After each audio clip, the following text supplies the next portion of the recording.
Assalamualaikum warahmatullahi wabarakatuh. Perkenalkan, nama saya Farsya Rara Nurmaharani dari kelas 10 Farmasi 4. Di sini saya akan mempresentasikan tentang sejarah Kerajaan Kediri.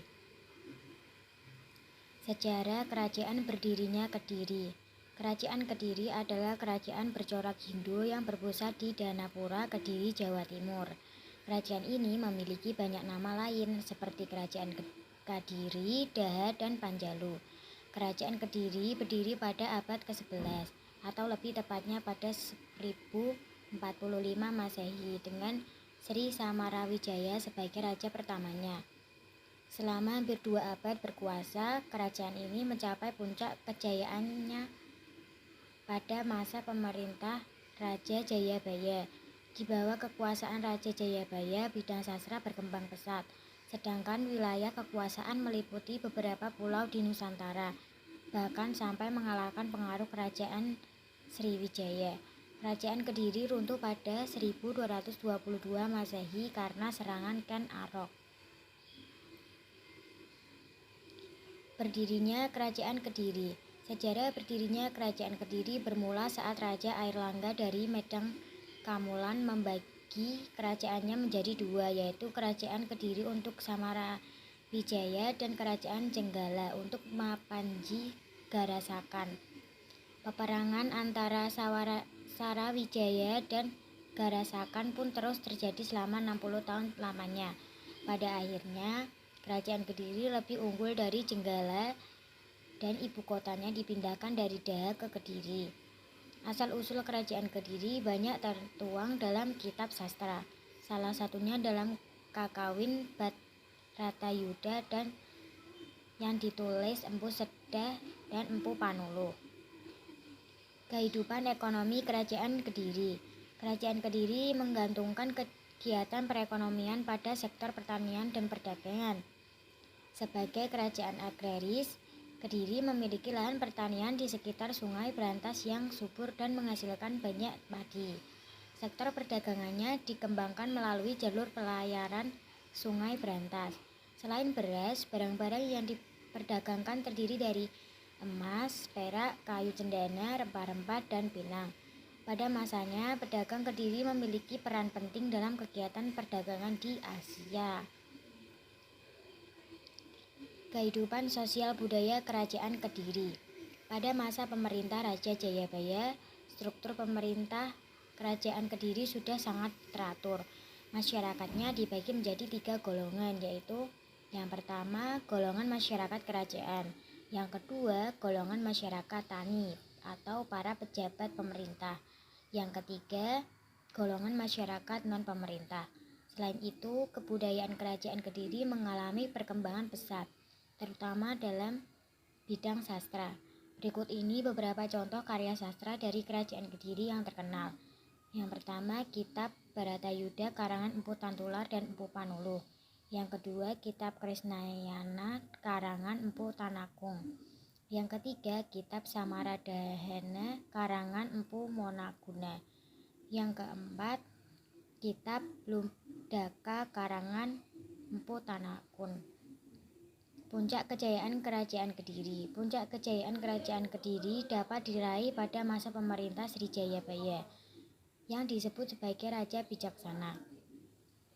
Di bawah kekuasaannya, wilayah kekuasaan Kediri mencapai seluruh Pulau Jawa, sebagian Sumatera, pantai Kalimantan, dan Kerajaan Ternate.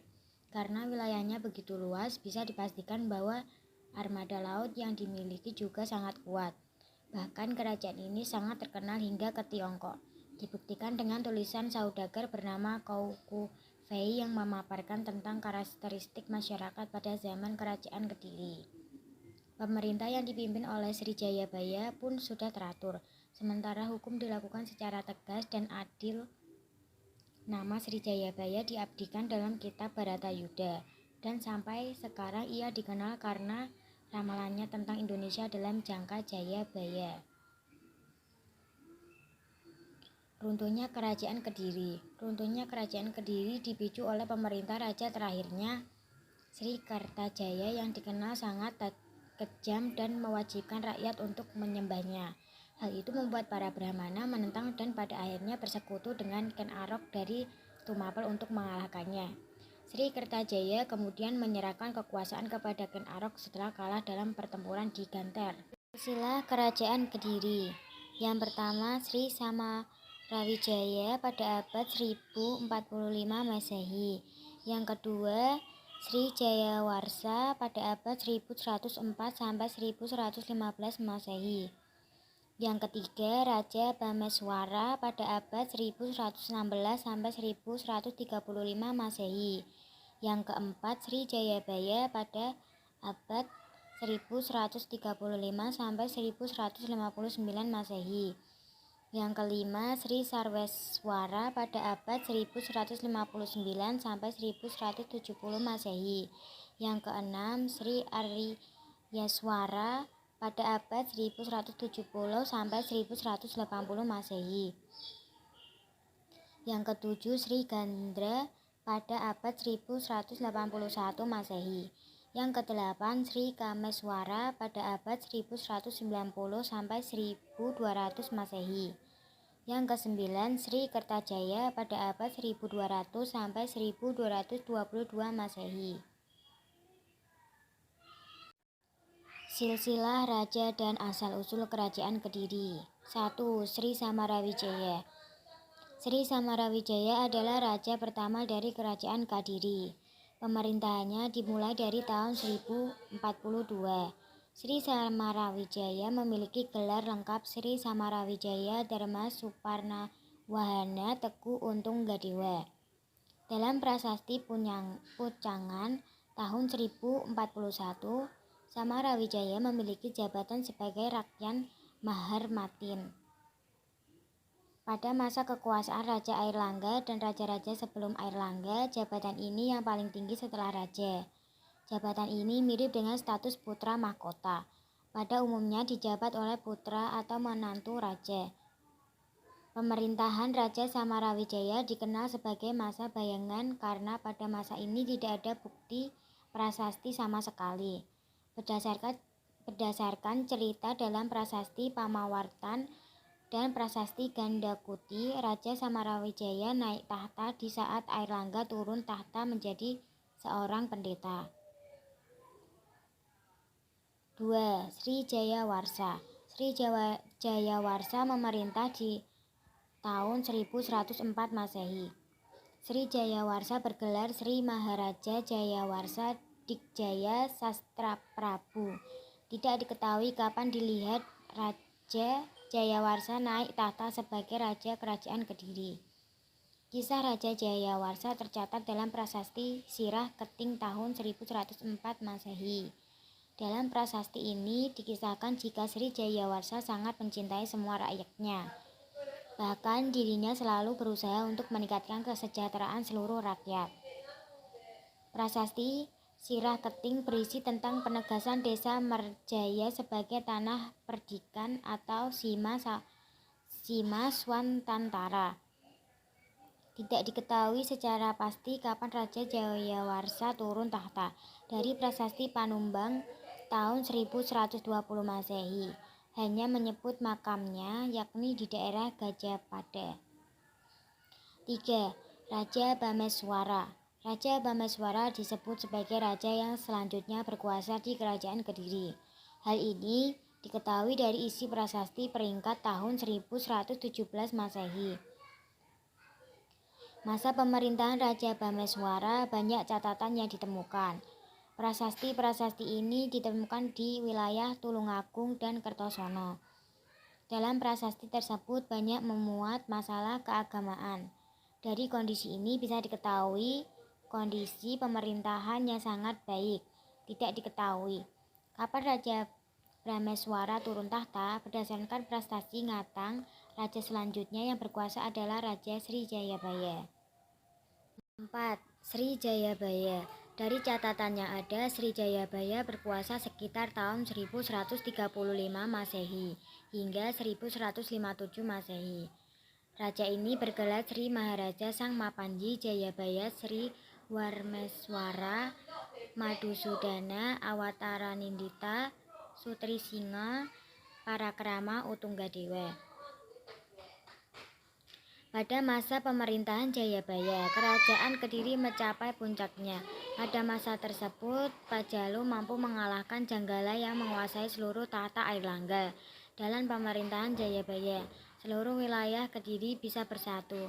Banyak catatan prasasti yang ditinggalkan pada masa ini. Catatan prasasti yang ditemukan yakni Prasasti Hantang pada tahun 1135 Masehi. Prasasti Talan pada tahun 1136 Masehi dan Prasasti Jepun pada tahun 1144 Masehi. Tidak hanya itu,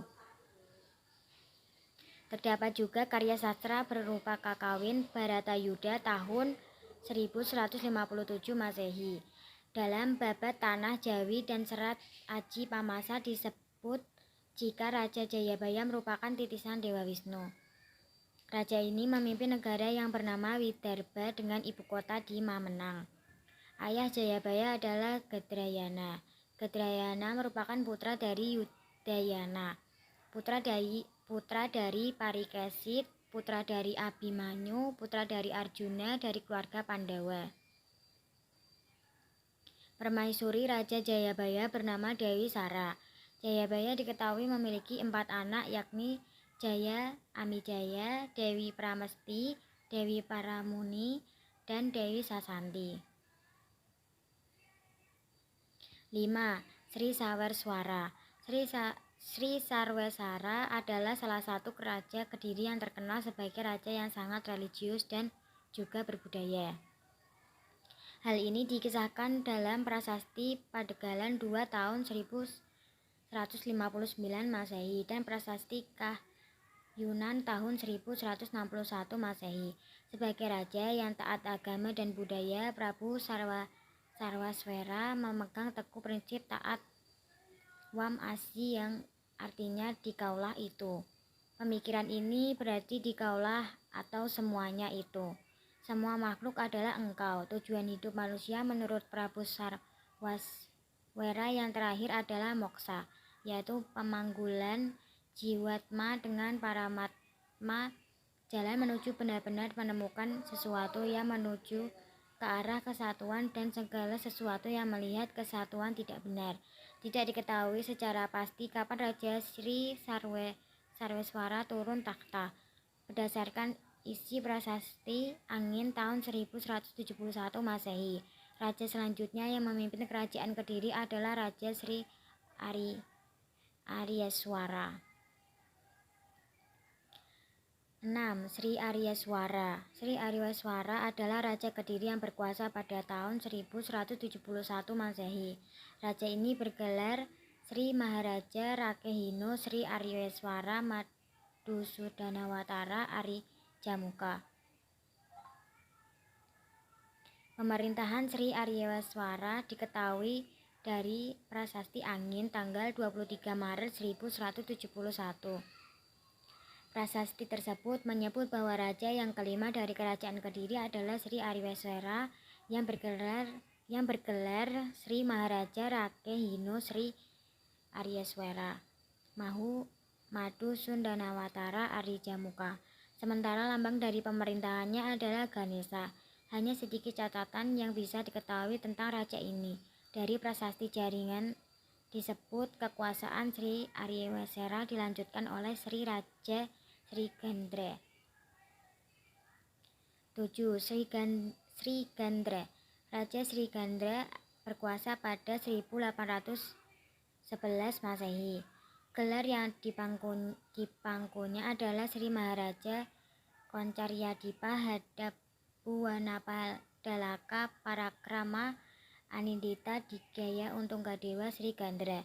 Masa kepemimpinan Raja Sri Gandra terkutip dalam Prasasti Jaring pada tahun 1181 Masehi. Prasasti tersebut menceritakan sang raja yang mengabulkan keinginan rakyat desa Jaring tentang anugerah raja sebelumnya yang belum terwujud. Pengabulan pemerintah ini disampaikan melalui Senapati Sarwajala. Di prasasti tersebut juga diberitahukan nama hewan yang digunakan untuk menunjukkan kepangkatan rendahnya di istana. Nama yang tersebut misalnya Majangan Puku, Lembu, Agra, dan Macan Kuning. Tidak diketahui kapan berakhirnya pemerintah Raja Srigandra. Raja dari Kediri ini selanjutnya berdasarkan isi dari prasasti Semanding pada tahun 1182 adalah Raja Sri Kameswara. Sri Kameswara adalah raja ketujuh dari Kerajaan Kediri. Hal ini tercantum dalam prasasti Cekar tahun 1182 Masehi serta prasasti Kakawin Samaratan masa pemerintah Raja Sri Kameswara sekitar tahun 1180 Masehi hingga 1190 Masehi. Raja ini bergelar Sri Maharaja Sri Kameswara Triwikramawatara Aniwariwirya Anindita Dijaya Untunggadewa. Di masa pemerintahan Sri Kameswara ini sastra berkembang sangat pesat.